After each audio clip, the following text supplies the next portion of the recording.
There's nothing more discouraging than walking out to your raised bed, hoping for lush, green growth and instead finding dry, compacted, lifeless soil. Maybe your last crop struggled. Maybe nothing germinated at all. And now you're wondering, is this bed dead for good? Here's the good news. The Amish have quietly used a method for generations that brings even the most exhausted soil roaring back to life. No fancy fertilizers, no expensive gadgets, just a time-tested blend of mulch, roots, and natural soil awakening. And what's surprising is how simple it is, almost too simple. But if you stick around for the next few minutes, you'll see exactly why this method works, how to apply it to your own raised beds right now in late summer, and how it transforms dead zones into rich, worm-filled growing spaces by fall. So let's dig in. The Amish philosophy: feed the soil first, not the plant.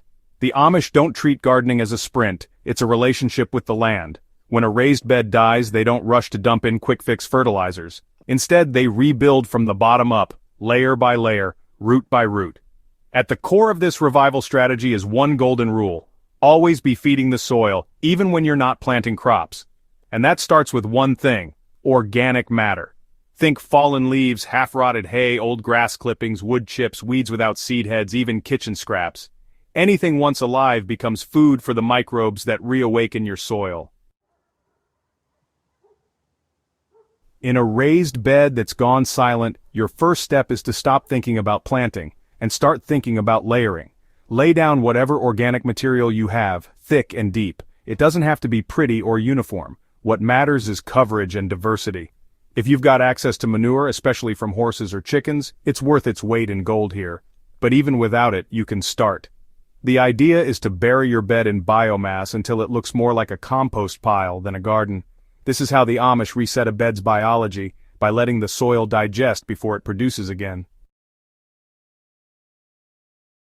Now here's where the method gets clever. Once your organic layer is in place, the Amish use a crop that does double duty: potatoes, but not for harvest. These are your soil plumbers. The goal isn't to grow a perfect crop but to send strong tuber roots into the compacted layers and start breaking them up from the inside out. Potatoes thrive even in rough soil if you've got enough mulch on top. They act like internal tillers, cracking open dry beds, creating air pockets, and feeding microbes through root exudates as they grow. You don't need seed potatoes from a catalog. Grocery store spuds that have started sprouting will work just fine. Plant them right into your organic matter and cover them back up. The foliage will shade the bed, the roots will do the breaking, and by the time they yellow out, your soil will be visibly changed, darker, looser, and full of life. After the potato phase, it's time to take the recovery deeper, literally. And the Amish do this by sowing crops with aggressive taproots: radishes, mustard, chicory, clover, and daikon. These aren't always for eating, though you can if you want. These are biological drills. Each plant sends a powerful root spike into the hardpan below your bed, where water, air, and nutrients need access. Chinese radish and Indian mustard are especially good because they grow fast and have the strength to push through dry zones. Clover works in two ways: it loosens soil and fixes nitrogen at the same time. Plant these into the broken-up soil left by your potato roots. They'll establish quickly in the enriched layer of composted mulch. Over time, the roots decay in place, forming channels that worms follow. The mustard even helps pull out certain toxins and heavy metals from neglected or over-fertilized areas. By the end of this second round, your raised bed isn't just active again, it's healing itself.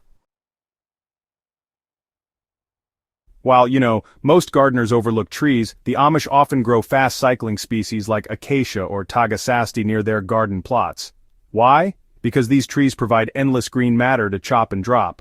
Fresh mulch full of nitrogen, lignin, and minerals pulled up from deep soil layers. When branches grow out, they're cut back and laid down directly onto beds. No hauling, no composting first, just instant feeding mulch. If you've got space for a few nitrogen-fixing shrubs or trees, plant them close to your garden. Even small urban gardeners can grow pigeon pea or sesbania in containers and use the leafy tops for drop mulch. The Amish don't waste a thing, and the leaves from these trees break down quickly, offering steady input to the raised bed, even outside the growing season. While all this is happening in your bed, start working on your compost pile. Not a passive one, but a hot pile, built intentionally, all at once. The Amish create these by layering greens and browns with intention. Green grass, kitchen waste, or manure, layered with dry hay, shredded stalks, or old corn husks. Add water, keep it loose, and you'll see steam in days. Within 6 to 8 weeks, especially in warm months, you'll have black, rich compost ready to top your bed. Use this as your final cover after your potato and root crops are done, sealing in all the biology you've activated below.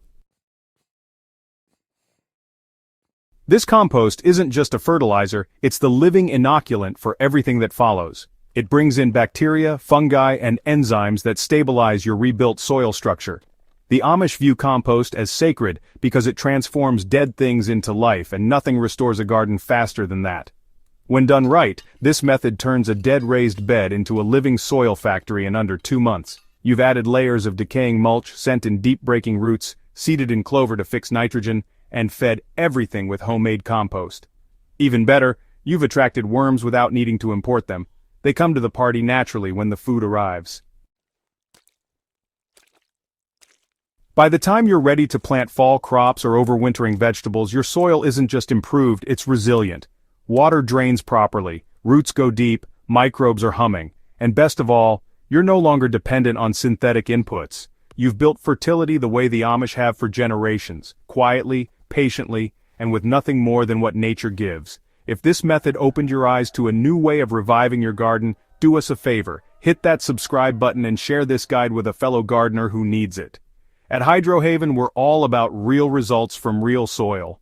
And every dead bed has a second chance, if you treat it like the living system it's meant to be.